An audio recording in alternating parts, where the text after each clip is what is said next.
Marcus Thompson froze mid-stride on the mountain trail, his ranger's instincts screaming danger as amber eyes locked onto his through the morning mist. The dying wolf wasn't supposed to be watching him with what looked like desperate hope. It wasn't a typical wildlife encounter. This was a plea for help from a creature that should have fled or attacked. Caleb gasped behind him, his 13-year-old voice cracking as he pointed toward the massive gray form collapsed near the trail's edge.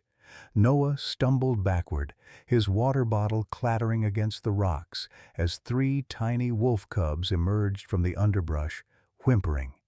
Marcus's hands trembled as he recognized the steel jaw trap clamped around the wolf's mangled paw, blood pooling beneath her, the same illegal device he'd found evidence of for months. His own son's frightened breathing reminded him of another child in another place who'd needed saving when everyone else had given up hope. "Stay back," he commanded, though every instinct told him to run toward danger, not away. What would happen if he walked away now? And could he live with that choice? Leave a like and share your thoughts in the comments along with the city you're watching. From now, let's continue with the story. Marcus Thompson had never imagined that his morning routine would lead him to carry a dying wolf through 8 miles of treacherous mountain terrain. But then again, nothing about his life had followed conventional paths. At 38, the former Army medic had traded the desert sands of Afghanistan for the pine-scented wilderness of Rocky Mountain National Park, seeking the kind of peace that only came from protecting life instead of taking it. The transition hadn't been easy. 2 tours of duty had left him with memories that surfaced at unexpected moments, the weight of wounded soldiers in his arms, the desperate race against time to save lives that hung by threads thinner than spider silk. When he'd returned home to Colorado 5 years ago, his wife Sarah had watched him struggle with nightmares that turned their bedroom into a battlefield. It was she who'd suggested he apply for the forest ranger position, knowing that Marcus needed something larger than himself to heal the invisible wounds that military service had carved into his soul. Sarah Thompson understood trauma better than most.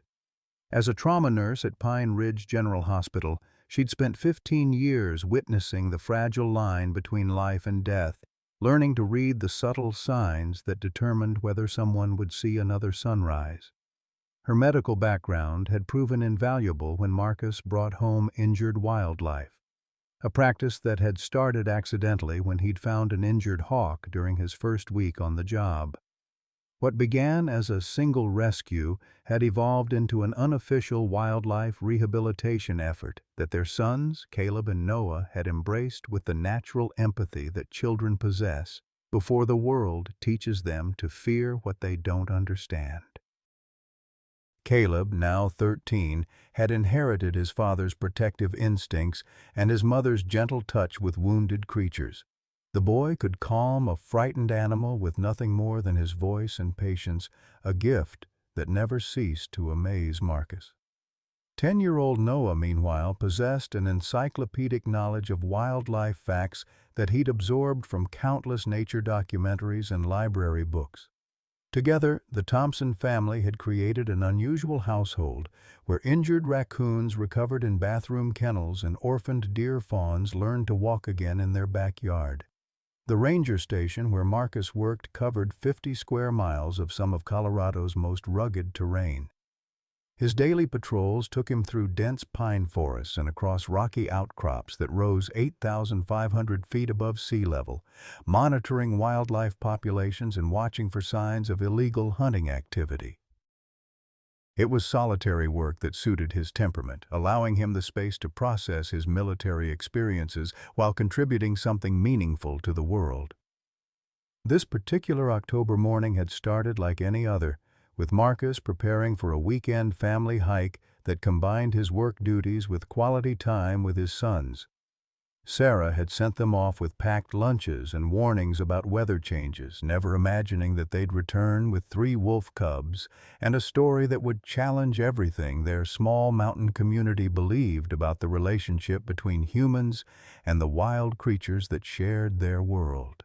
The morning air carried the crisp bite of autumn as Marcus led his sons along Devil's Canyon Trail, their boots crunching through frost-covered pine needles that carpeted the forest floor. At 7:30, the sun hung low enough to cast long shadows between the towering evergreens, creating a cathedral-like atmosphere that never failed to fill Marcus with the kind of reverence he'd lost during his military years. Caleb walked beside him, matching his father's steady pace with the confidence of a boy who'd grown up navigating mountain trails, while Noah brought up the rear, occasionally stopping to examine interesting rocks or collect pine cones for his ever-growing nature collection. They'd hiked this particular trail dozens of times, but Marcus never tired of its rugged beauty. Devil's Canyon stretched for miles through some of the most pristine wilderness in Rocky Mountain National Park, winding past granite outcroppings and dense stands of lodgepole pine that had survived countless winters and forest fires. The trail itself was challenging enough to discourage casual hikers, making it perfect for Marcus's monthly wildlife surveys and providing his family with the solitude they craved during their weekend adventures together. The first sign that something was wrong came as a sound that didn't belong, a low, keening whine that seemed to echo from the forest ahead. Marcus raised his hand, signaling his sons to stop as he listened more carefully. The noise came again, unmistakably the sound of an animal in distress, but with an undertone that made the hair on the back of his neck stand up. In his 5 years as a ranger, he'd heard countless wounded animals, but this cry carried something different, a depth of suffering that spoke of prolonged agony. "Dad?" Caleb whispered, his young voice tight with concern. "What is that?" Marcus motioned for his sons to stay close as they crept forward, following the sound through a stand of aspen trees whose golden leaves rustled overhead like nature's own warning system. The whining grew louder as they approached a small clearing, and Marcus felt his stomach clench as he recognized the rhythmic pattern of an animal struggling against restraint. He'd heard similar sounds in Afghanistan, the desperate thrashing of trapped creatures fighting against bonds they couldn't break. When they emerged into the clearing, the sight that greeted them stopped all three Thompsons in their tracks. In the center of the open space lay a magnificent gray wolf, her thick coat matted with blood and dirt, her powerful body reduced to trembling vulnerability by the steel jaw trap that had clamped around her left rear paw. The trap itself was a relic from a bygone era, an illegal device that had been banned in Colorado since 1994, designed with serrated edges that would ensure anything caught in its grip would never escape alive. But it wasn't just the wolf that made Marcus's breath catch in his throat. Huddled in the underbrush at the clearing's edge, 3 tiny cubs watched their mother's agony with wide, frightened eyes. They couldn't have been more than 8 weeks old, their ears still floppy with youth, their coats the soft gray-brown of puppies rather than the silver-tipped fur they would develop as adults. They stayed close enough to offer comfort to their mother, but far enough away to avoid the trap's cruel radius, their small bodies pressed together for warmth and security. The mother wolf, Marcus would later learn her name was Luna from the GPS collar hidden beneath her thick neck fur, lifted her head as the humans approached. Rather than showing the aggression he expected from a cornered predator, her amber eyes held something that made Marcus's military training kick into overdrive. Recognition. Not the mindless panic of a trapped animal, but the calculated assessment of a creature intelligent enough to recognize potential salvation when it appeared. Marcus knelt slowly, extending his hand toward Luna while speaking in the same calm, reassuring tone he'd used with wounded soldiers. "Easy, girl. We're not going to hurt you. Let me see what we're dealing with here." The wolf's ears pricked forward at his voice, and incredibly, her tail gave the faintest wag, not the enthusiastic greeting of a domestic dog, but the cautious acknowledgment of a wild animal who understood that help had arrived. The trap had done horrific damage. Marcus could see that Luna had been caught for at least 24 hours, possibly longer, based on the dried blood that surrounded the wound and the signs of dehydration in her sunken eyes. The steel jaws had crushed bone and torn through muscle, and without immediate medical attention, infection would set in within hours. Even with veterinary care, there was no guarantee that the paw could be saved. Noah stepped closer, his voice barely above a whisper. "Dad, are those her babies?" Marcus nodded grimly, understanding the full scope of the tragedy unfolding before them. Without their mother, the cubs had no chance of survival. They were too young to hunt, too small to defend themselves, and too dependent on Luna's milk to survive on their own. The illegal trap hadn't just caught one wolf. It had sentenced an entire family to death. The decision to carry Luna should have been impossible. At 78 pounds of solid muscle and bone, she represented a burden that would challenge even Marcus's military-trained endurance over the 23 miles of mountainous terrain that separated them from Pine Ridge Veterinary Clinic. But as he looked into her amber eyes and saw the trust that no wild animal should ever place in a human predator, Marcus felt something shift inside his chest, the same protective instinct that had driven him to carry wounded soldiers across Afghan battlefields when leaving them behind meant certain death. "Boys, we're going to do something that might seem crazy," Marcus said, his voice steady despite the magnitude of what he was proposing. "But sometimes crazy is the only option that makes sense." He began removing his hiking pack, spreading out the emergency tarp he always carried for shelter. "Caleb, I need you to gather as much soft pine needles as you can find. Noah, see if you can coax those cubs closer. They're going to have to come with us." The process of freeing Luna from the trap required every ounce of Marcus's military medic training. The steel jaws had locked with the kind of mechanical precision designed to prevent escape, but Marcus had encountered similar devices during his tours in Afghanistan, where improvised traps were common weapons of warfare.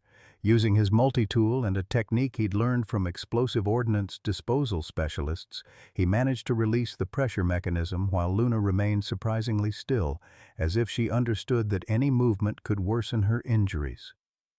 When the trap finally opened with a metallic clang that echoed through the forest, Luna's immediate response wasn't to flee or attack.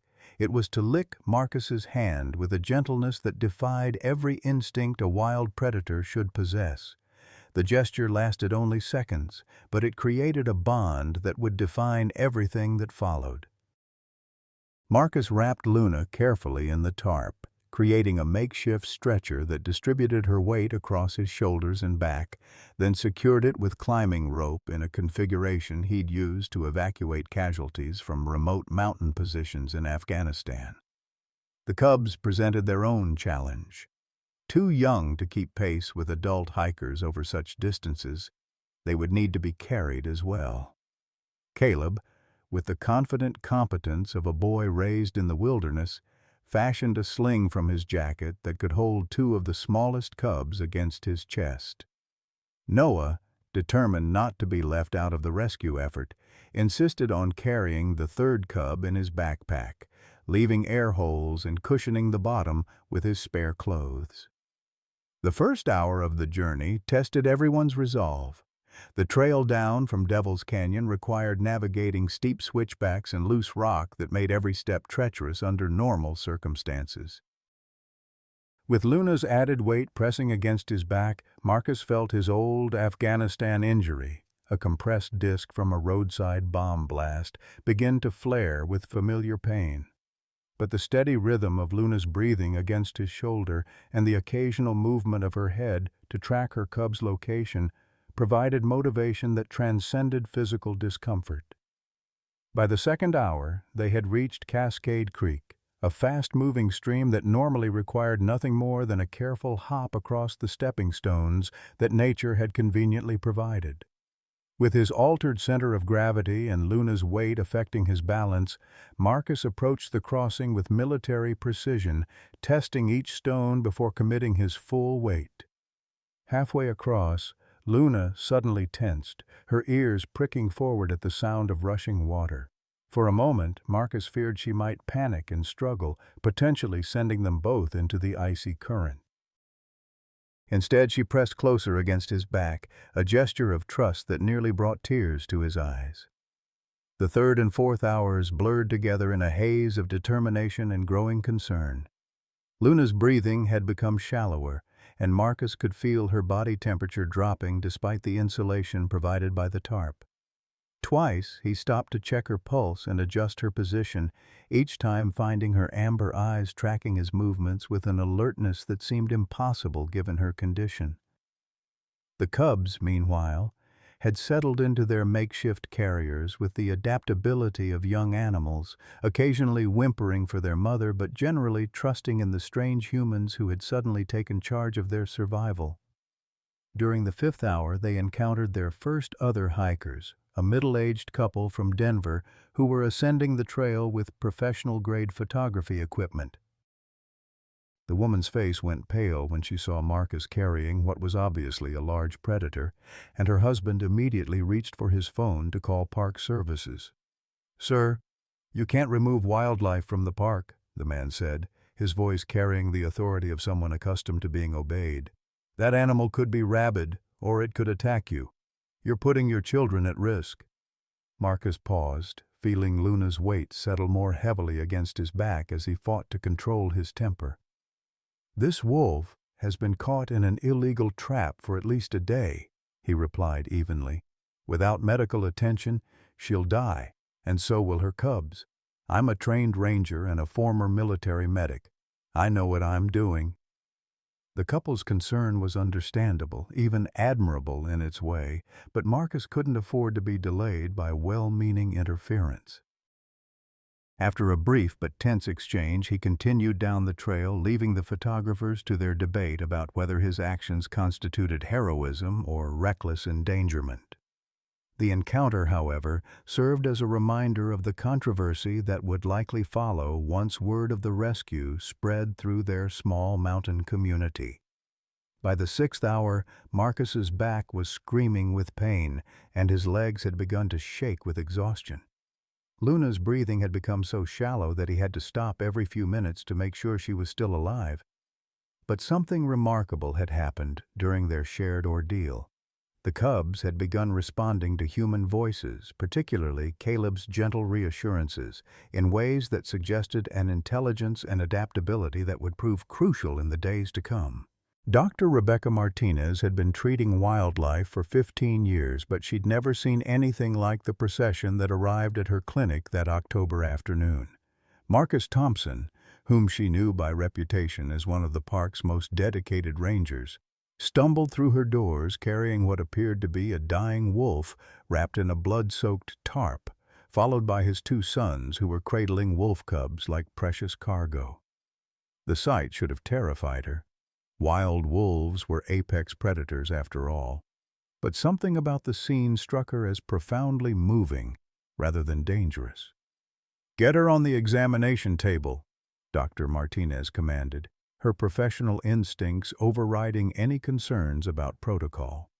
As Marcus gently lowered Luna onto the steel surface, the wolf's eyes found the veterinarian's face with an expression that seemed almost human in its desperate plea for help. "What happened to her?" Marcus quickly explained the circumstances of their discovery while Dr. Martinez began her preliminary examination. Luna's vital signs were alarmingly weak. Her heart rate was elevated from stress and blood loss, her body temperature had dropped significantly, and the wound on her paw showed clear signs of infection setting in. Most concerning was her dehydration level, which suggested she'd been trapped for at least 36 hours, possibly longer. "I have to be honest with you, Marcus," Dr. Martinez said as she prepared emergency IV fluids. "Her chances aren't good. Maybe 15%. And that's being optimistic. The infection has already begun to spread, and she's lost a significant amount of blood. Even if we can stabilize her, there's a strong possibility we'll have to amputate the paw. But Luna seemed to understand that she'd reached sanctuary. As Dr. Martinez worked to insert the IV catheter, the wolf remained remarkably still, allowing procedures that would normally require heavy sedation. Her amber eyes tracked every movement, and when Marcus spoke to her in the same calm, reassuring tone he'd used throughout their 8-hour journey, her tail gave weak but unmistakable wags of recognition. The cubs presented their own medical challenges. At 8 weeks old, they were still dependent on their mother's milk, and their stress levels from the day's ordeal had left them dehydrated and refusing to eat. Dr. Martinez set up a makeshift nursery in her recovery room, using heating pads and soft blankets to create an environment that mimicked the warmth and security of their den. Caleb proved invaluable in this effort, demonstrating an intuitive understanding of animal behavior that impressed the experienced veterinarian. Word of the rescue spread quickly through Pine Ridge's tight-knit community, creating a divide that Marcus hadn't anticipated. By evening, protesters had gathered outside the veterinary clinic, not the anti-animal activists he might have expected, but local ranchers and farmers who viewed wolves as existential threats to their livelihoods. Led by Tom Henderson, whose family had run cattle in the area for 3 generations, the group demanded that Luna be euthanized rather than treated. "Wolves killed 12 of my calves last spring," Henderson argued, his weathered face flushed with anger. "Now you want to spend thousands of dollars saving one so it can breed more killers. That money could go to actual emergencies, not protecting predators that don't belong here." The economic argument carried weight in a community where veterinary resources were limited and expensive, Dr. Martinez's clinic operated on thin margins, and the cost of Luna's treatment, already approaching $3,000 with surgery still needed, represented a significant financial burden. Marcus had insisted on covering all expenses, drawing from his family's modest savings account despite Sarah's concerns about their budget. But support for the rescue came from unexpected quarters. Jenny Walsh, who taught 4th grade at Pine Ridge Elementary, arrived with her students' handmade get-well cards for Luna. Dr. Patricia Hendricks, a retired physician who'd moved to the mountains to escape city life, offered to volunteer her medical expertise. Most surprisingly, Jacob Hayes, a 16-year-old who'd been confined to a wheelchair since a climbing accident 3 years earlier, wheeled himself to the clinic to offer encouragement. "People think predators are evil," Jacob said, his young voice carrying wisdom beyond his years. "But they're just trying to survive, same as us. Maybe this wolf can teach us something about courage." Jacob's words carried particular weight because of his own story of survival. 3 years earlier, he'd fallen 40 feet from a cliff face while rock climbing near what locals called Wolf's Den Canyon. The accident had left him paralyzed from the waist down, but rather than becoming bitter, he'd channeled his energy into wildlife photography, capturing stunning images of the animals that shared the mountain ecosystem. His father, Vincent Hayes, had struggled much more with the accident, developing an obsessive hatred for the wolves he blamed for distracting his son during the fatal climb. As Luna's first night in the clinic progressed, her condition remained critical but stable. Dr. Martinez had managed to clean and debride the wound, removing dead tissue and foreign debris from the trap. The infection showed signs of responding to aggressive antibiotic therapy, and Luna's vital signs had improved enough to give cautious hope for recovery. The most remarkable aspect of Luna's treatment was her behavior during procedures. Unlike wild animals, which typically required heavy sedation for even minor treatments, Luna seemed to understand that the humans were trying to help her. She allowed Dr. Martinez to change bandages, administer medications, and perform examinations with minimal restraint. When Marcus spoke to her, her ears would prick forward, and her tail would move slightly. Subtle communications that suggested a level of intelligence that both impressed and puzzled the veterinarian. The cubs adapted to their temporary captivity with surprising resilience. Dr. Martinez had arranged for a lactating domestic dog to serve as a surrogate mother, and after initial hesitation, the wolf pups began nursing successfully. Their natural wariness of humans gradually gave way to cautious curiosity, particularly toward Caleb and Noah, who visited twice daily to help with feeding and socialization. During Luna's second week of recovery, Dr. Martinez began documenting behaviors that challenged her understanding of wolf psychology. Luna had learned to anticipate treatment schedules, showing excitement when Dr. Martinez arrived with medications and becoming restless when visits were delayed. She responded to her name, made eye contact with humans rather than avoiding it, and displayed problem-solving abilities that seemed more sophisticated than typical wolf behavior. "I've been researching wolf intelligence studies," Dr. Martinez told Marcus during one of his evening visits. "What we're seeing with Luna is unusual, even by the standards of wolves raised in captivity. It's as if she understands cause and effect in ways that suggest higher cognitive function." The mystery deepened when Park Service biologists arrived to examine Luna's GPS collar, which had been hidden beneath her thick neck fur throughout the rescue and treatment. The collar's data revealed that Luna had been traveling unusual patterns for the past 6 months, not the typical territorial movements of a wolf pack, but systematic explorations that seemed almost investigative in nature. "She's been covering the same areas repeatedly," explained Dr. Sarah Chen, a wildlife biologist from Colorado State University. "These movement patterns suggest she was monitoring specific locations rather than hunting or establishing territory. It's behavior we might expect from a researcher, not a predator." The GPS data also revealed Luna's pack history. She had originally been part of a group of 7 wolves that included an alpha pair and 4 other adults. Over the past 2 years, 6 members of the pack had disappeared under mysterious circumstances, leaving Luna as the sole survivor responsible for 3 cubs that weren't even her own biological offspring. By her 3rd week in the clinic, Luna had become something of a local celebrity. Children pressed their faces against the windows to catch glimpses of the famous wolf, and donations poured in from across Colorado to cover her medical expenses. The controversy hadn't disappeared. Ranchers still viewed her as a threat, and some residents questioned the wisdom of rehabilitating a predator. But public opinion had largely shifted in favor of giving Luna a chance at recovery. The cubs, meanwhile, had grown noticeably larger and more confident.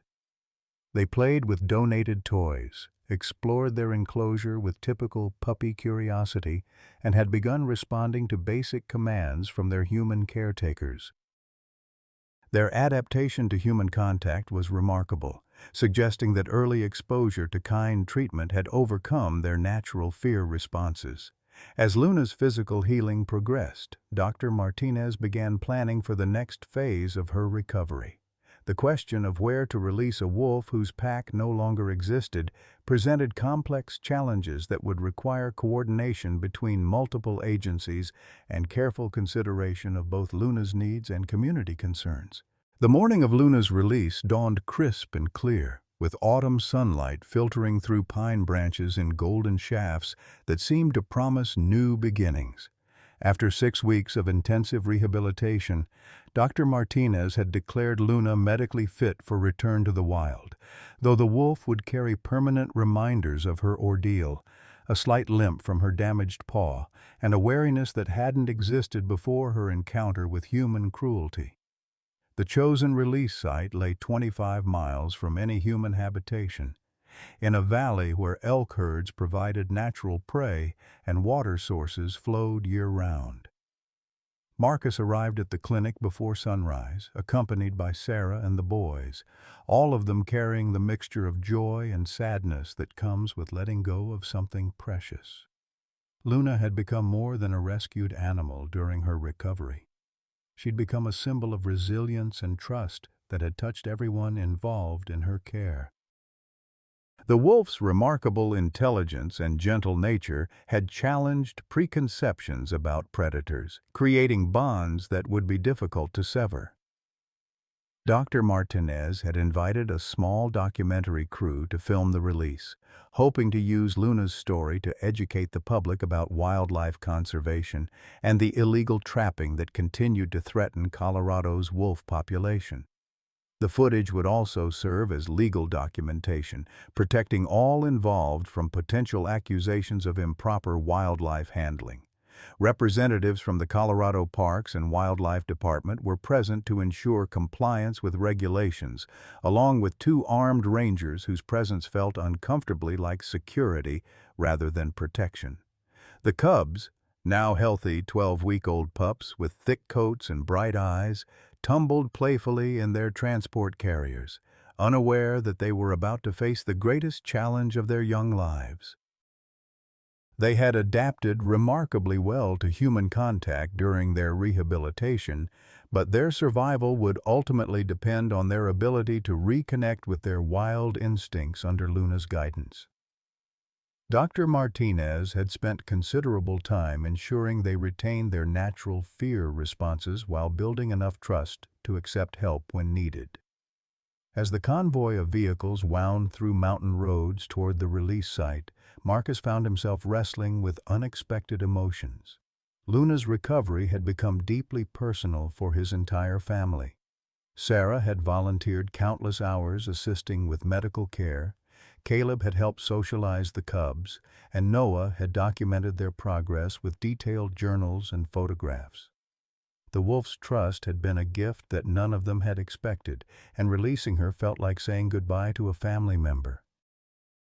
The release site itself was a pristine valley surrounded by towering peaks, with a meandering stream that reflected the morning sky like polished silver. Dense stands of aspen and pine provided cover for hunting and denning, while open meadows offered grazing areas for the elk and deer that formed the foundation of the local ecosystem. It was exactly the kind of habitat where wolves had thrived for thousands of years before human intervention had nearly driven them to extinction. But as they began unloading equipment and preparing the release, Marcus noticed movement in the tree line that made his blood run cold. 3 figures emerged from the forest, moving with the purposeful stride of men on a mission. The leader was unmistakable: Vincent Hayes, a local hunter whose hatred of wolves had become legendary in the community since his son's climbing accident 3 years earlier. Hayes carried a hunting rifle legally, but his presence at the release site suggested intentions that went far beyond legal hunting. "That animal doesn't belong here," Hayes announced, his voice carrying the authority of someone accustomed to being heard. Behind him stood 2 other local men, both known for their vocal opposition to wolf reintroduction efforts. "My boy Jacob was hurt because of wolves, and I won't stand by while you release more killers into our mountains." The confrontation that followed would become the stuff of local legend, though accounts of exactly what happened would vary depending on who told the story. Dr. Martinez immediately called for additional ranger support, while the documentary crew continued filming what had suddenly become a much different kind of wildlife story. Marcus found himself positioned between Hayes and Luna's transport carrier, his military training automatically assessing threats and escape routes. Sarah, drawing on her experience with agitated patients in hospital emergency rooms, attempted to diffuse the situation through calm dialogue. "Mr. Hayes, I understand your concerns about safety," she said, her voice steady despite the tension crackling through the mountain air. "But Luna isn't the wolf that was involved in Jacob's accident. She's never shown any aggression toward humans, and she'll be monitored continuously." Hayes's response revealed the depth of his obsession.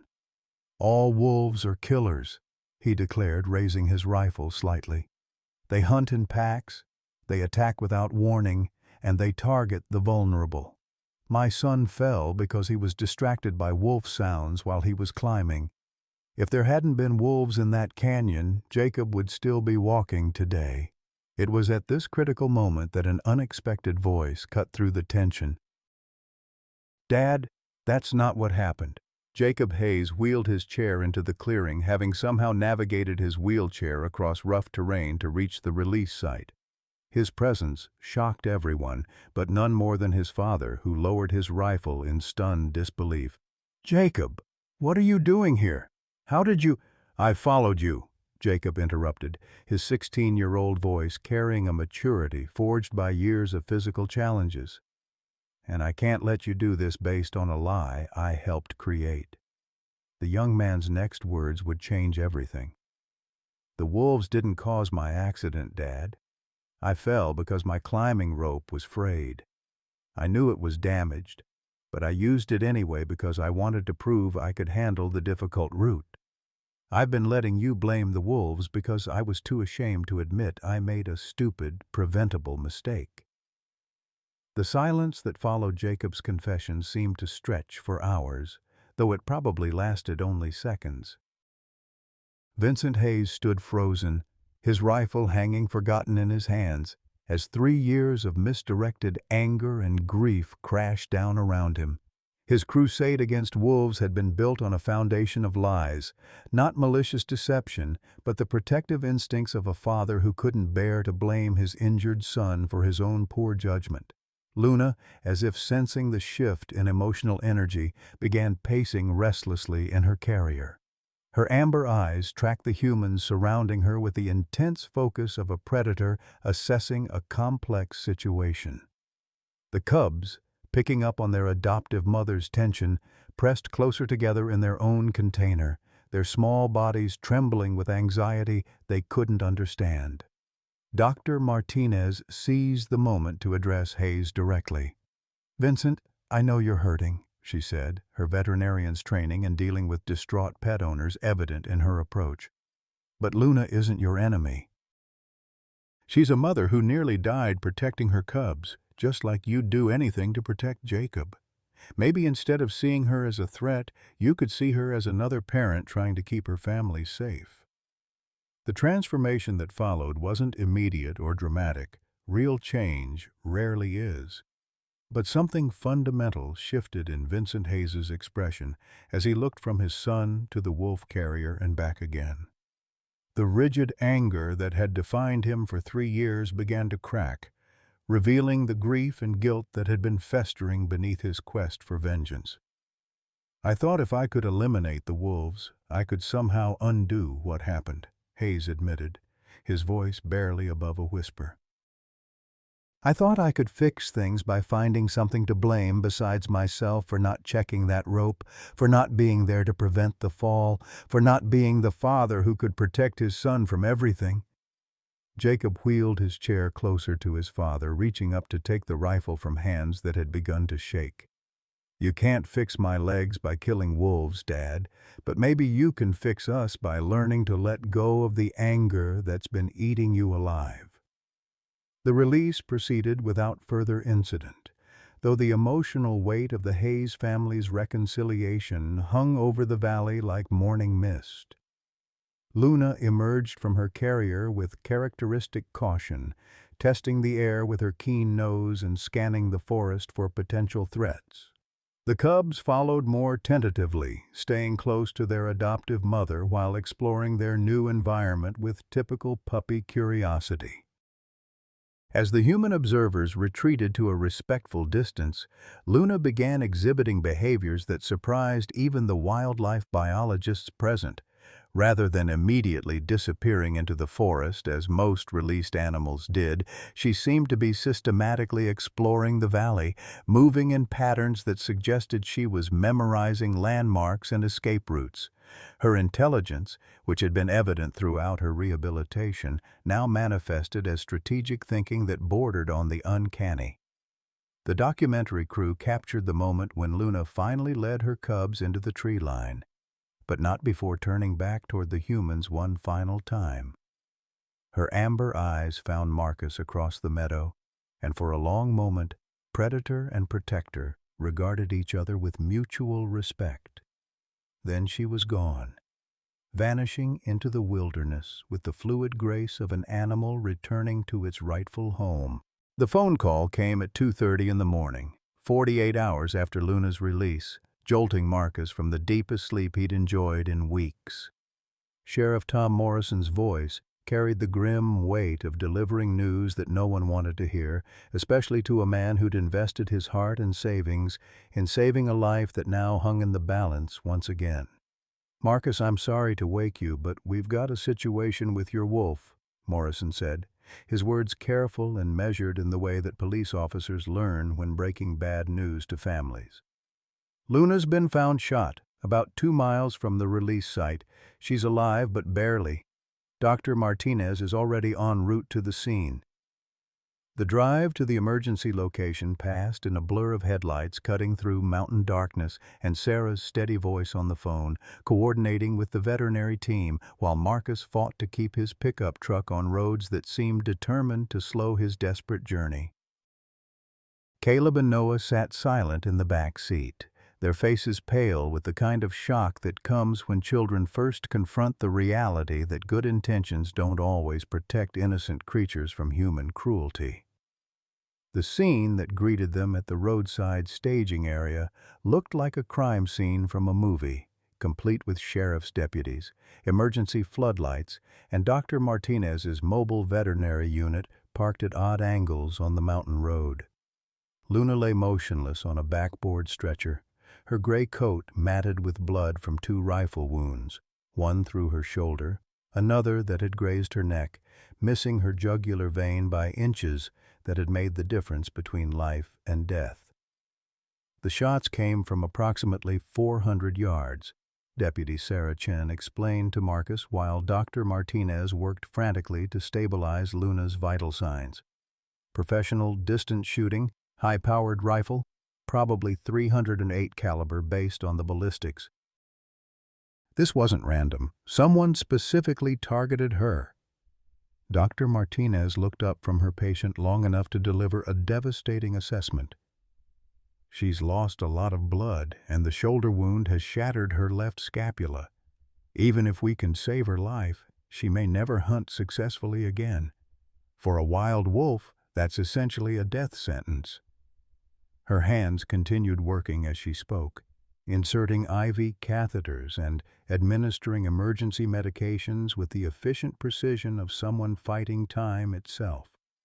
The cubs had been found unharmed but traumatized, huddled together in a thicket 50 yards from where Luna had fallen.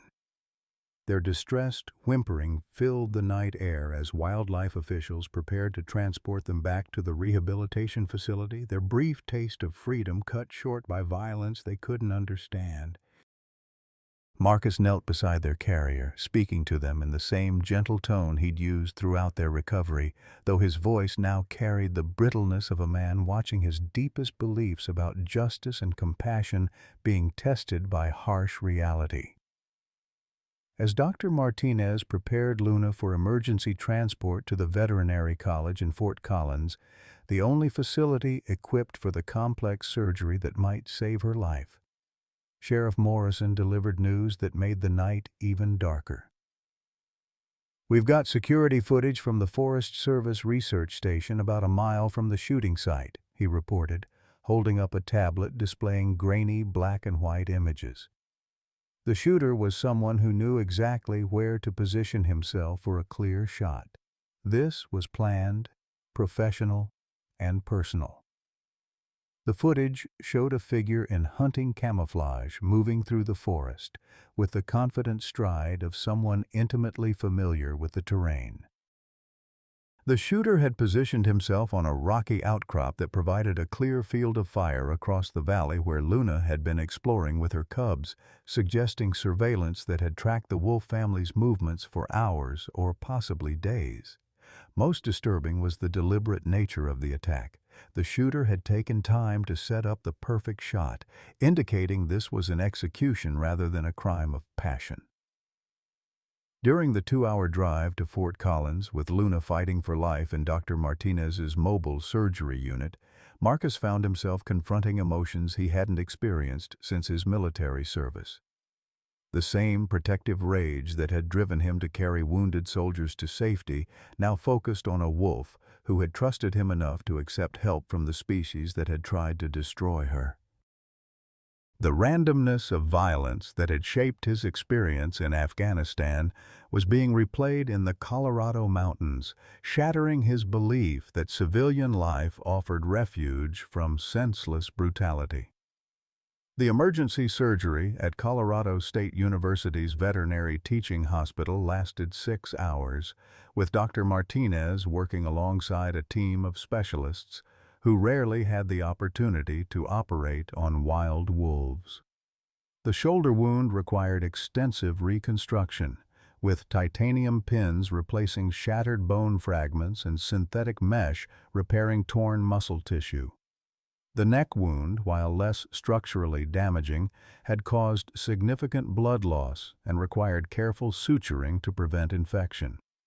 Sarah maintained a vigil in the hospital waiting room with dozens of community members who had been following Luna's story through local media coverage.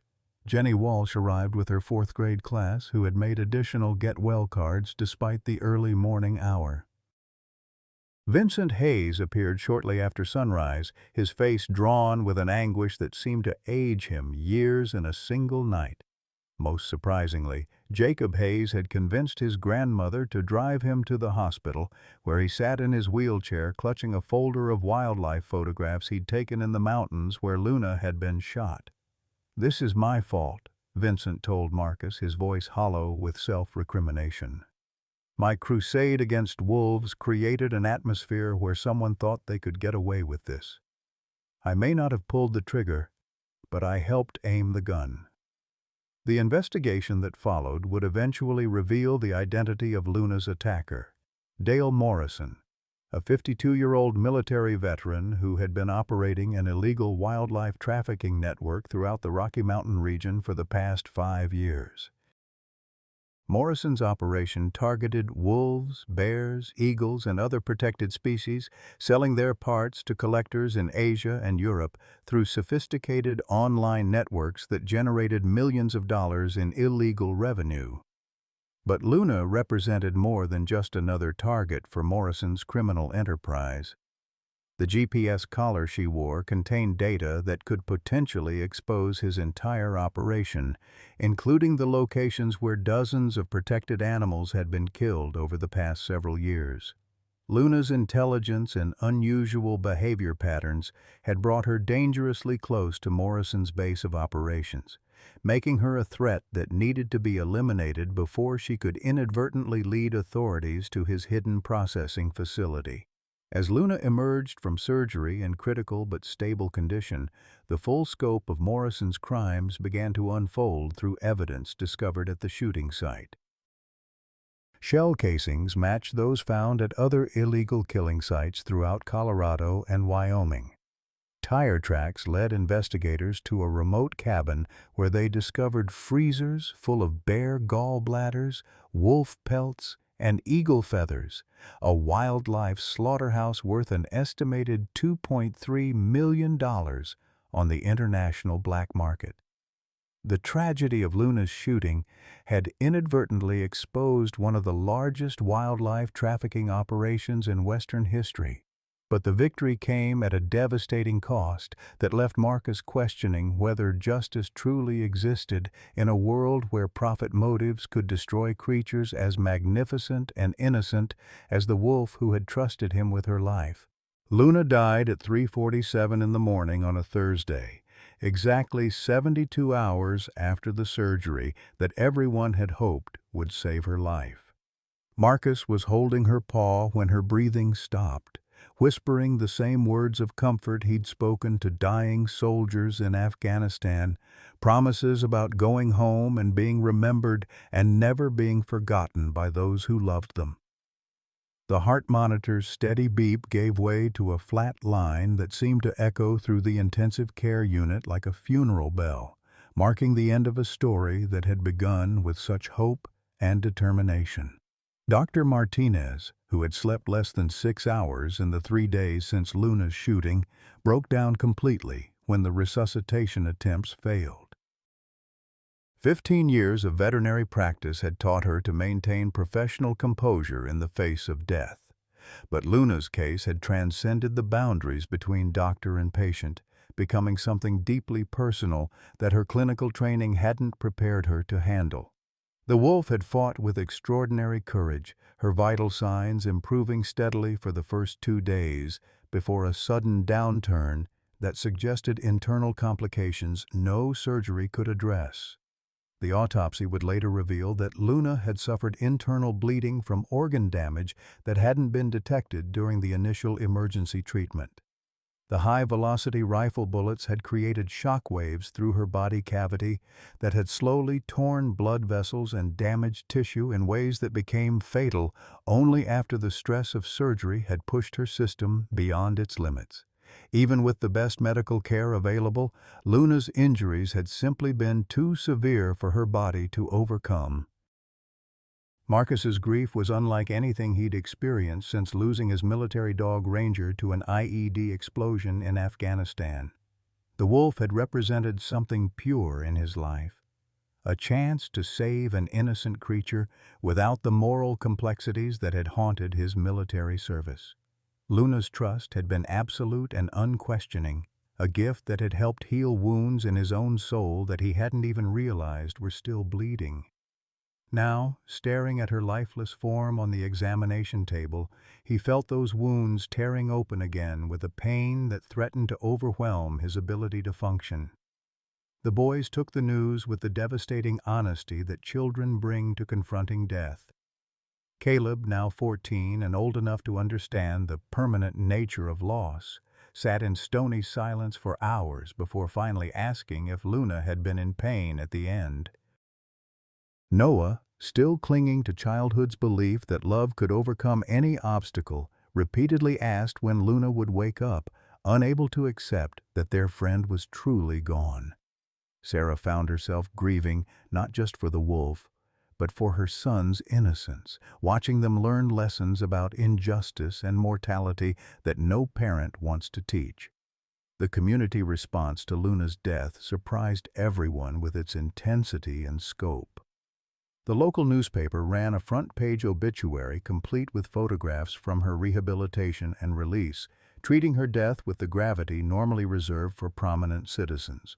Flowers began appearing at the veterinary clinic, left by children and adults who had followed her story through social media and local news coverage. The Pine Ridge Elementary School held a memorial assembly where students shared poems and drawings celebrating Luna's life and courage. But Luna's death also revealed darker currents in the community that had been hidden beneath the surface during her recovery. While many mourned the wolf's passing, others saw it as a justified response to what they viewed as misguided efforts to reintroduce dangerous predators into areas where humans and livestock were vulnerable. Anonymous comments on social media praised the shooter as a hero who had prevented future attacks on children and animals, language that echoed the rhetoric of anti-predator extremist groups operating throughout the Mountain West. The cubs, now 12 weeks old and increasingly dependent on human care, faced an uncertain future without their adoptive mother's guidance. Dr. Martinez consulted with wildlife experts from across the country, searching for facilities that could provide long-term care for orphaned wolves while preserving their wild instincts. The options were limited and expensive, requiring specialized enclosures and expert staff that few organizations could provide.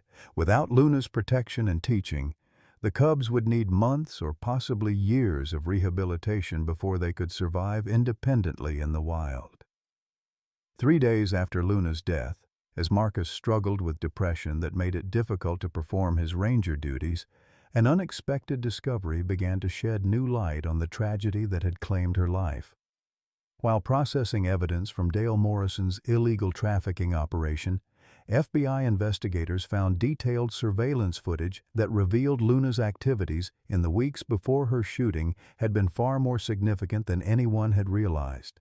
The footage, captured by motion-activated cameras that Morrison had hidden throughout his hunting territory, showed Luna engaging in behavior that defied conventional understanding of wolf intelligence. Rather than simply hunting and caring for her cubs, she had been systematically exploring areas where Morrison had killed and processed other animals, apparently investigating scent trails and evidence left behind by his criminal activities. Her GPS collar data, when analyzed in conjunction with the surveillance footage, revealed that she had discovered at least 3 illegal kill sites and had been methodically documenting their locations through repeated visits. Dr. Sarah Chen, the wildlife biologist who had been studying Luna's GPS data, made an extraordinary discovery when she cross-referenced the wolf's movement patterns with Morrison's known activities. Luna wasn't just randomly exploring territory, Dr. Chen explained to Marcus during a meeting at the ranger station. She was conducting what can only be described as an investigation. Her movements suggest she was tracking human activities related to wildlife killing, possibly following scent trails from processed animal parts. The implications of Dr. Chen's analysis were staggering. Luna had apparently recognized that her pack's disappearance was connected to human activity rather than natural causes, and had spent months gathering evidence that could have exposed Morrison's operation if she had survived long enough to lead authorities to the right locations.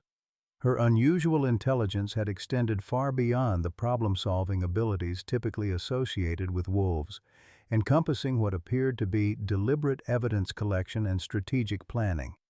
Morrison's own confession, obtained after his arrest on federal wildlife trafficking charges, confirmed the investigators' theory. "That wolf was getting too close to my operation," he admitted during interrogation.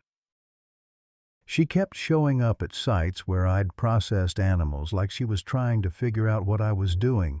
I've been hunting for 30 years and I've never seen anything like it. She was smart enough to be dangerous to my business." The revelation that Luna had essentially been working as an undercover investigator made her death even more tragic for Marcus and his family. The wolf had been trying to protect her ecosystem by exposing the criminal activities that had destroyed her pack, demonstrating a level of environmental awareness and problem-solving capability that scientists had never documented in wild wolves. Her trust in Marcus during the rescue may have been part of a larger strategy to enlist human allies in her fight against the forces threatening her species. Morrison's trafficking network, exposed through evidence Luna had helped locate, proved to be one of the largest illegal wildlife operations ever discovered in the American West. Over 5 years, he had killed 89 protected animals, including 47 wolves, 23 black bears, 12 mountain lions, and 7 golden eagles. The estimated value of the animal parts sold through his international network exceeded $2.8 million, with buyers in China, Vietnam, and several European countries purchasing items for use in traditional medicine and private collections. The scope of Morrison's crimes explained why Luna's pack had disappeared so completely. Rather than falling victim to natural predation, disease, or territorial disputes, they had been systematically hunted by a professional killer who viewed wolves as nothing more than valuable commodities to be harvested and sold. Luna's survival had been partly due to luck and partly due to her extraordinary intelligence, which had allowed her to recognize and avoid the traps and ambush sites that had claimed her packmates. Vincent Hayes, whose transformation from wolf hater to conservation advocate had been accelerated by Luna's death, became one of the most vocal supporters of strengthening penalties for wildlife trafficking. His personal journey from anger to understanding provided powerful testimony during Morrison's federal trial, where he described how his misplaced hatred had contributed to an atmosphere that enabled criminals like Morrison to operate with impunity.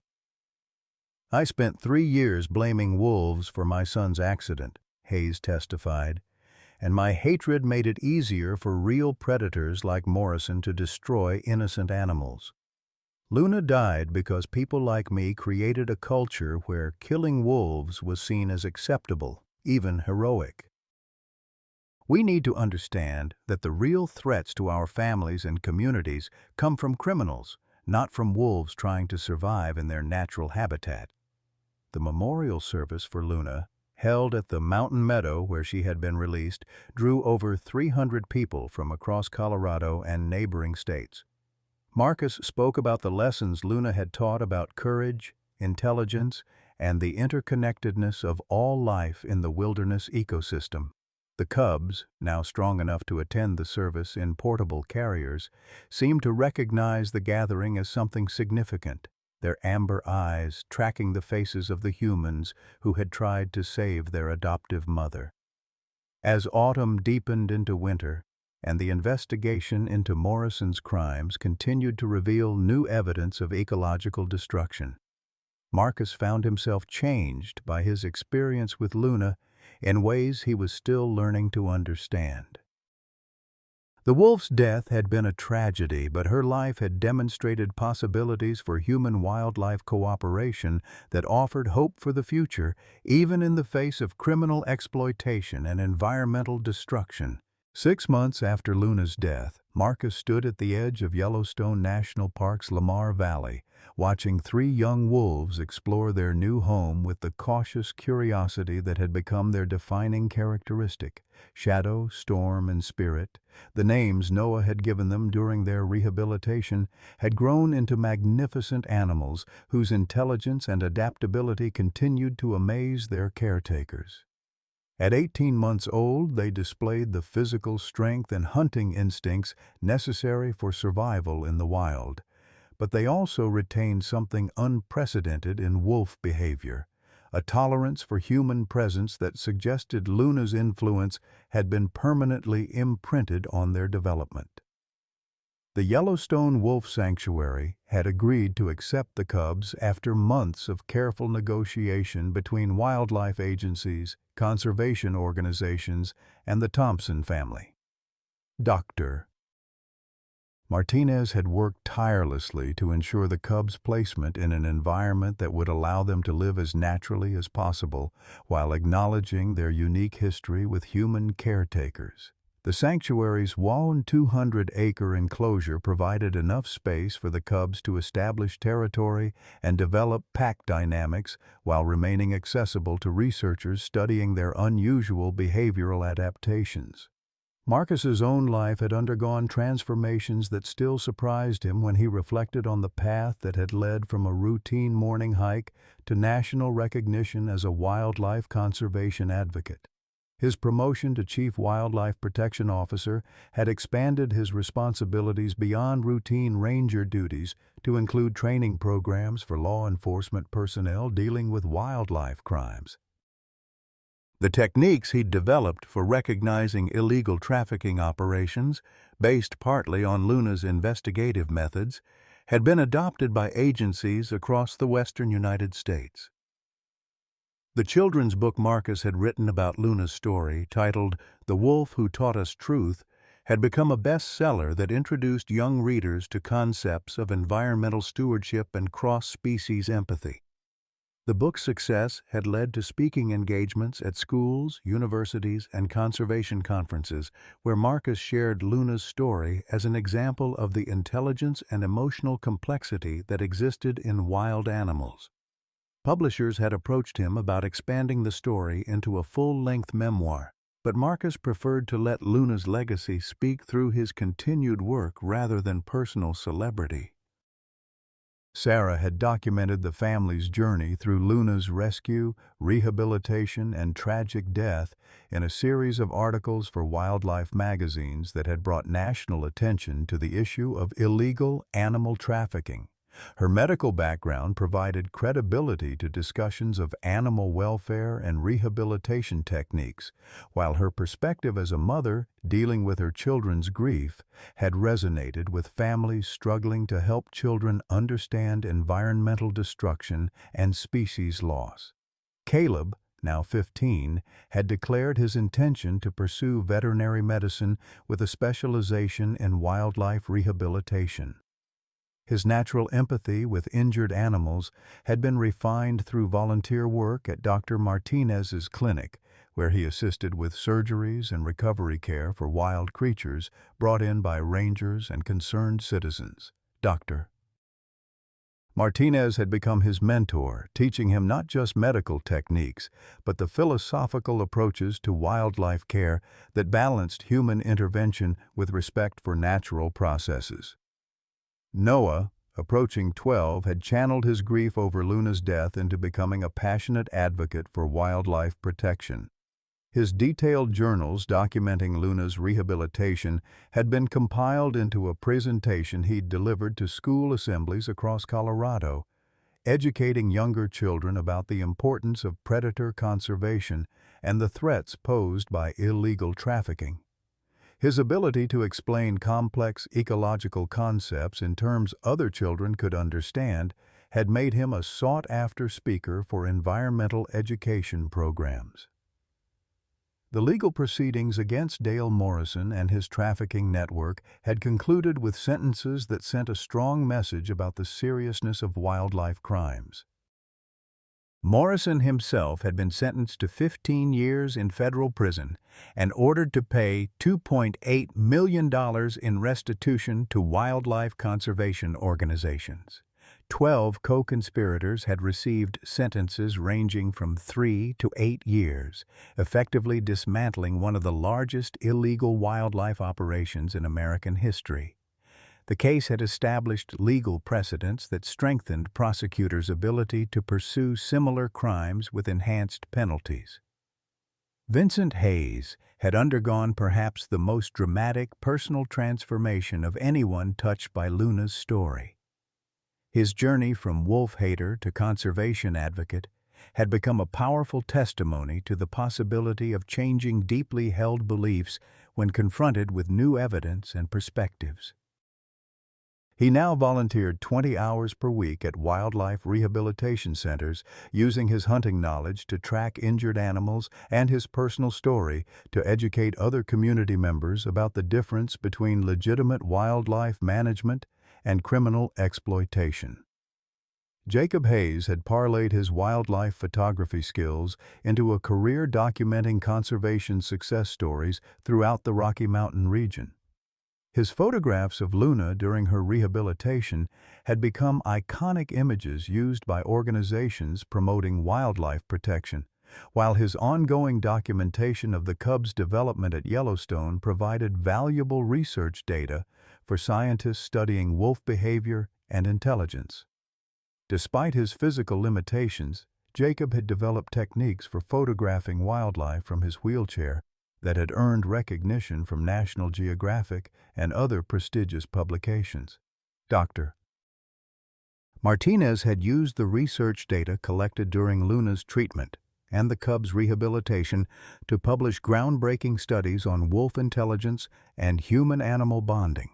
Her work had challenged conventional understanding of predator behavior and had influenced wildlife management policies across North America.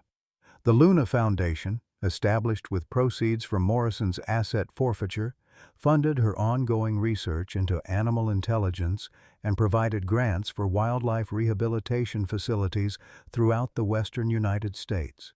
The Pine Ridge community had embraced its role as the birthplace of a conservation movement that had spread far beyond Colorado's borders.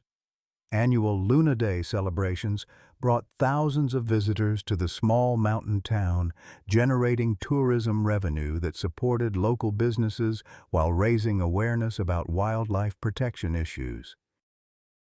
The community's transformation from a place divided over predator management to a model of human-wildlife coexistence had been studied by sociologists and conservation psychologists interested in understanding how attitudes toward environmental issues could change. As Marcus watched Shadow, Storm, and Spirit establish their territory in Yellowstone's vast wilderness, he reflected on the lessons Luna had taught about the interconnectedness of all life and the responsibility humans bore for protecting the natural world. The cubs had been observed teaching other wolves in the sanctuary unusual problem-solving techniques that appeared to be variations of behaviors they had learned during their rehabilitation with humans. Their influence was spreading through the wolf population in ways that suggested Luna's intelligence was being passed to future generations. The memorial stone placed at Devil's Canyon, where Marcus had first found Luna caught in Morrison's trap, had become a pilgrimage site for people inspired by her story. Visitors left flowers, photographs, and written messages describing how Luna's courage had influenced their own commitment to environmental protection. The site served as a reminder that individual actions could have consequences far beyond their immediate circumstances, and that the choice to help rather than ignore suffering could create ripples of positive change that extended across species and generations. Luna's legacy lived on not just in the cubs she had protected, but in the changed hearts and minds of everyone who had been touched by her story. Her death had been a tragedy, but her life had demonstrated the possibility of trust and cooperation between humans and wild animals that offered hope for a future where both could thrive together in the landscapes they shared. Sometimes the most profound lessons about love, loyalty, and the resilience of the human spirit come from the most unexpected teachers. Luna's story reminds us that in a world that often feels divided and harsh, there are still moments of pure grace. When a dying wolf looks into a stranger's eyes and chooses trust over fear, when a father realizes that healing his own pain requires letting go of hatred, when children learn that protecting the innocent is worth any sacrifice. For those of us who remember when communities came together to solve problems rather than create them, Luna's legacy offers hope that such unity is still possible. Her intelligence and courage challenged everything we thought we knew about the boundaries between species, proving that love and loyalty transcend the artificial divisions we create. In our golden years, when we've seen enough of life to understand both its cruelty and its beauty, stories like Luna's remind us why it's worth fighting for a better world, not just for ourselves, but for the generations who will inherit the choices we make today. Every act of compassion, no matter how small, creates ripples that can change everything. What moment in your own life taught you the most about unexpected courage? Have you ever experienced a connection with an animal that changed how you see the world? Share your story in the comments below. We'd love to hear how nature has touched your heart.